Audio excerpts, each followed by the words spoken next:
The Superb is Skoda's largest offering. It's a big family car that's looking to compete with the likes of the Ford Mondeo and the Volkswagen Passat and more premium rivals like the BMW 3 Series and Mercedes C-Class. It's a versatile car featuring petrol and diesel engines, manual and automatic gearboxes and 2- and 4-wheel drive models. The Superb performs well enough, that is if you avoid the entry-level engines, but there are a couple of sportier 2-litre petrols higher up the range. The mid-range petrol and diesel, both rated at 148 brake horsepower, are good pairings with the Superb though. The petrol is quicker on paper, though you need to rev it hard to make decent progress, while the diesel has plenty of low-down torque and better fuel economy. It rides very well, dealing with patchy surfaces and speed bumps admirably. It's excellent on the motorway cruise too, but it can float a little if the road turns too bumpy. Go for the adaptive suspension and it's even smoother, and avoid the larger 19-inch alloys too for a really comfortable ride. It's not a thrilling drive though, the steering doesn't provide that much feedback, although it is precise and well weighted. There's plenty of grip available in any version, so it's easy to place in the corners. The brakes offer plenty of pedal feel too, so it's easy to drive smoothly and confidently. The diesels are a little gruff when it's cold and during acceleration, but they settle down into a gentle hum at speed. The petrols, on the other hand, are very refined. Wind and road noise is well damped too, so it makes for a relaxed cruiser.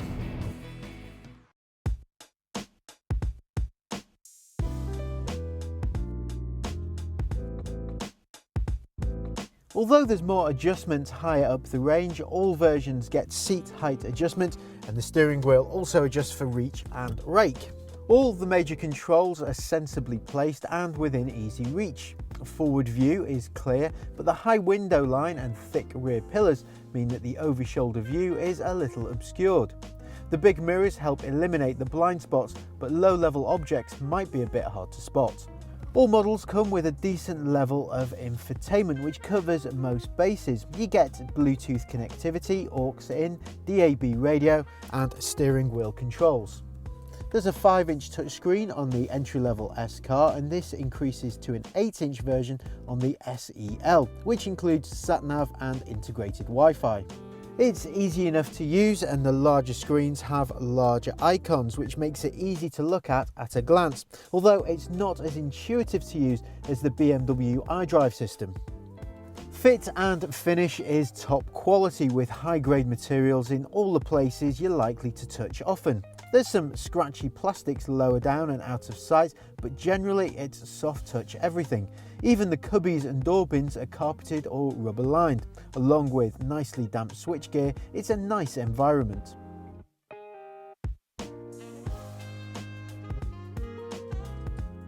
In fact, the cabin as a whole is a bit of a party piece. There's far more in the Superb than even in premium rivals, with wide front seats and head and legroom for even very tall people. There's lots of room across the shoulders too, so 4-wheel sit in the kind of comfort you'll only usually find in the Mercedes S-Class and beyond. The centre rear passenger will have to put up with this rather high transmission tunnel and a little less headroom, but having said that, there's still even a decent enough amount of space for the average passenger. Even with all the seats occupied, the Superb's boot is huge with a 625-litre space. The tailgate opening is nice and wide, so it's easier to load big items, though the load lip is quite high. The boot is huge, seats up or down, and there's a few tricks to extend the practicality. The rear seats do have a ski hatch, so you don't have to leave anybody behind for the sake of a long, narrow load. The only downside though is there's no variable height boot floor, so there is a step if you fold the seats down.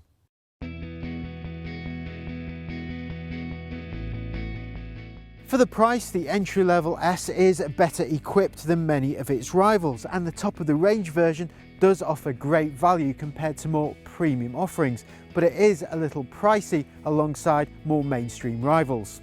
It's difficult to get as much space and kit for the money anywhere though.